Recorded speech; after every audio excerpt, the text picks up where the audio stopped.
हर हर महादेव। सभी प्रिय दर्शकों को वीडियो के शुरुआत में ही इस प्रकार के वस्त्र आदि धारण कर कौन सी जंग में भागीदारी निभाने का विचार हो रहा है। तो हुआ कुछ यूं था कि दिन की शुरुआत कुछ अलग से माहौल में हुई, क्योंकि एक तो पिछले दिन काफ़ी लंबी यात्रा की, दूसरा फिर सोने में भी काफ़ी देर हो गई थी, तो इतने बहाने काफ़ी थे सुबह देरी से बिस्तर त्यागने के लिए।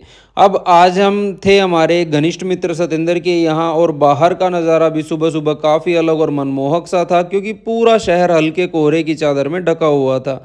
अब आज हमें निकलना था देश की राजधानी दिल्ली के लिए, क्योंकि शायद ही दुनिया में कोई ऐसी चीज़ होगी जो आपको दिल्ली में ना मिले।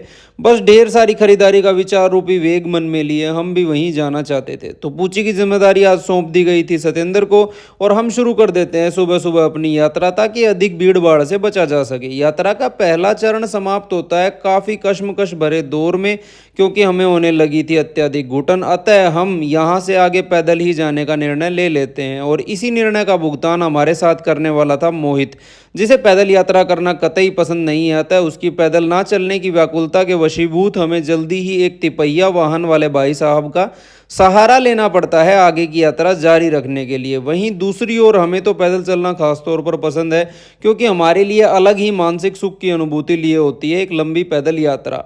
अब शहर की भीड़ भाड़ से गुजरते हुए लगभग आधा घंटा इस तिपहिया वाहन में गुजारने के बाद हम यात्रा का दूसरा चरण भी पूरा कर लेते हैं, और आ पहुंचते हैं दिल्ली के प्रसिद्ध करोल बाग मार्केट में। किंतु इससे आगे सफर तय करने से पहले करनी थी कुछ पेट पूजा। अब भूख और प्यास दोनों का ही वेग एक साथ व्याकुलता को उत्पन्न कर रहा था, तो निर्णय हुआ कि थोड़ा सा गाजर का रस ग्रहण कर लिया जाए।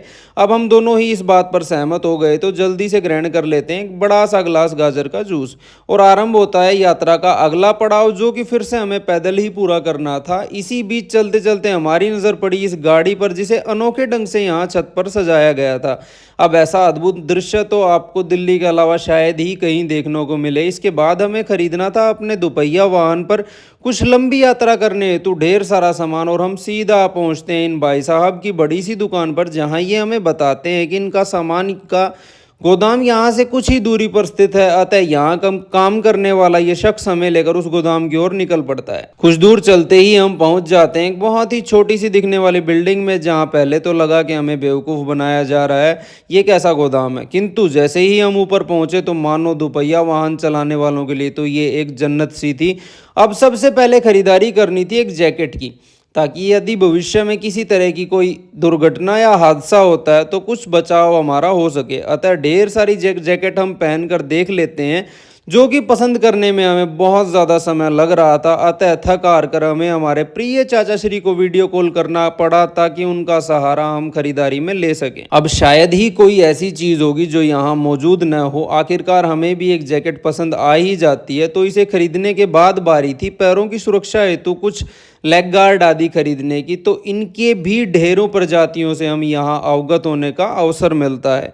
अब लगभग सारा सामान हमें इस दुकान से ही मिल गया था, तो वापस निकल पड़ते हैं उसी दुकान की तरफ अपने सामान आदि का बिल बनवाने के लिए। हमें दिख जाता है ये बहुत ही प्यारा व अनोखा सा हेलमेट, जो कि इन भाई साहब ने हमें बताया कि एक सामान्य सा हेलमेट है, जिसके ऊपर ये कवर चढ़ाया गया है। लगभग आधी खरीदारी हमारी यहाँ पूरी हो चुकी थी, और यहाँ हमें पास में ही मिल जाती है एक बहुत ही बड़ी पुरानी मोटरसाइकिलों की दुकान। और साथ में यदि आपको दोपहिया वाहन आदि से जुड़ा कोई भी सामान लेना है, तो आप एक बार करोल बाग जाकर ज़रूर देख सकते हैं।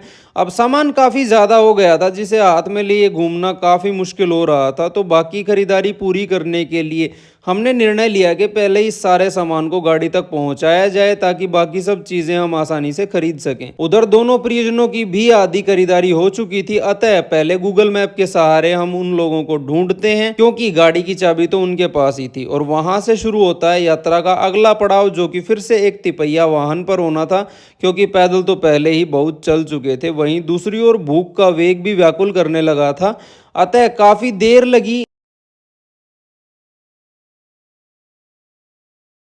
शहर की भीड़ व शोरगुल से गुजरते हुए अपनी गाड़ी तक पहुंचने में। आखिरकार सभी प्रयास सफल साबित हुए और हमें गाड़ी मिल गई, तो जल्दी से सब सामान हम गाड़ी में रख देते हैं। यहाँ हम दोनों का एक ही विचार था कि पहले भोजन की व्यवस्था की जाए, उसके बाद ही हम थोड़ा बहुत चलने लायक हो पाएंगे। और दुविधा की बात देखिए कि आसपास कुछ भी खाने योग्य नहीं था। तो एक बार फिर से हमें तिपैया वाहन वाले भाई साहब का सहारा लेना पड़ता है और हम निकल पड़ते हैं करोल बाग की ओर, क्योंकि वहां खाने के लिए बहुत सी वस्तुएं उपलब्ध थी। और यहाँ आते ही हमने सबसे पहले ग्रहण किया एक बड़ा सा ग्लास खजूर से। और आप इसे बेशक भूख का वेग कहें या इसका स्वाद, ये हमें किसी अमृत से कम नहीं लगा, अतः हमने यहीं इसका एक और ग्लास भी पिया। अब शाम होते होते यहाँ भीड़ का वेग भी अत्यधिक बढ़ने लगता है और अभी तो हमें कैंपिंग आदि का सामान भी खरीदना था, किंतु व्लॉग यहाँ तक काफी लंबा हो चला है, तो उसकी चर्चा हम अगले व्लॉग में करेंगे। आप सभी को मेरी तरफ से राम राम।